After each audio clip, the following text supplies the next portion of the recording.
আসসালামু আলাইকুম সুপ্রিয় দর্শক মন্ডলী। আজ 6 সেপ্টেম্বর 2024 রোজ শুক্রবার। আজ আবারও আপনাদেরকে নিয়ে চলে আসলাম ঝিনাইদহের কালীগঞ্জের নতুন বাজারে। সাপ্তাহিক ছুটির দিনে এক নজরে মাছের বাজার দর চলুন দেখি কোন মাছ কি দাম বিক্রয় হয়। অবশ্যই ভিডিওটি শেষ পর্যন্ত দেখবেন, ভালো লাগবে। আসসালামু আলাইকুম ভাই, ভালো আছেন?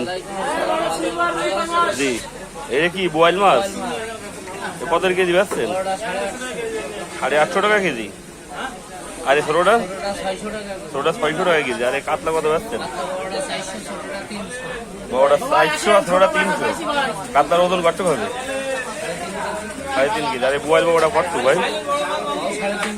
3.5 কেজি। ভাই জ্যান্ত মাছগুলো কত বেচছেন?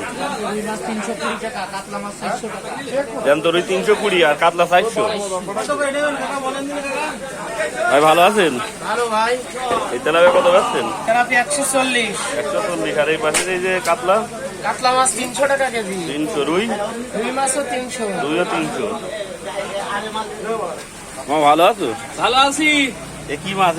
দেশি সরপুটি মাছ। কত কেজি? 1000 টাকা কেজি। আর এটা কি বাটা? রাখা যাবে রে। আর এটা কি বাটা মাছ? রাইক মাছ। এ কত কেজি? 600 টাকা কেজি। 600 টাকা কেজি। এ খাবাকা তেলাপিয়া কত? 160 টাকা। আবার 70 কত টাকা? 10 টাকা বাড়াই দিলে? নেবো না দাও। ভালো আছো? এটা কি মাছ? চন্দনা ইলিশ, বাংলার ইলিশ। কত কেজি? 260 টাকা। আর এইটা শীতল, বাংলার শীতল। কত কেজি? 600 টাকা। 600 টাকা কেজি। আরে ফলই? বলে 500। ফলই 500 টাকা কেজি। বিক্রি হচ্ছে তো? বাকাল 200 টাকা পোয়া। 800 টাকা কেজি। চিংড়ি 800। চিংড়ি 800। বেচা কিনা হচ্ছে তো ভালো? খুব বেচা কিনা হচ্ছে। সাপ্তাহিক ছুটির দিন, তার কারণে বাজার খুব জমজমাট। কই বেচা কিনা হচ্ছে মামা? তেলাপিয়া কত বেচছো? 160 টাকা বেশি। 160। এটা কি মাছ? ওরে মিটগেট গুনা রুই মাছ। কত বেচছো? 180। 200 180। 6.5। এই ঝিয়া কত? 160। 160 টাকা কেজি। আর ইলিশ 650। কয়টা কেজি? 60 কেজি। ইলিশের দাম কমেছে নাকি?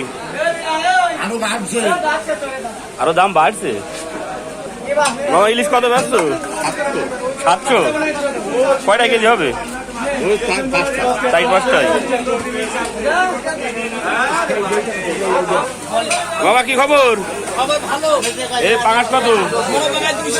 200। আর এই সিলভার? রুই মাছ 300 টাকা কেজি। ইলিশের দাম কম, তো এইসব মাছের দাম বেশি কা? তেলাপিয়া কত ব্যস্ত? 180 আর 160। কাটা পাঙাশ 200। আজকে এই পর্যন্তই দেখালাম, আগামী সপ্তাহে আবারও দেখাবো। অবশ্যই সাথে থাকবেন, সবাই ভালো থাকবেন।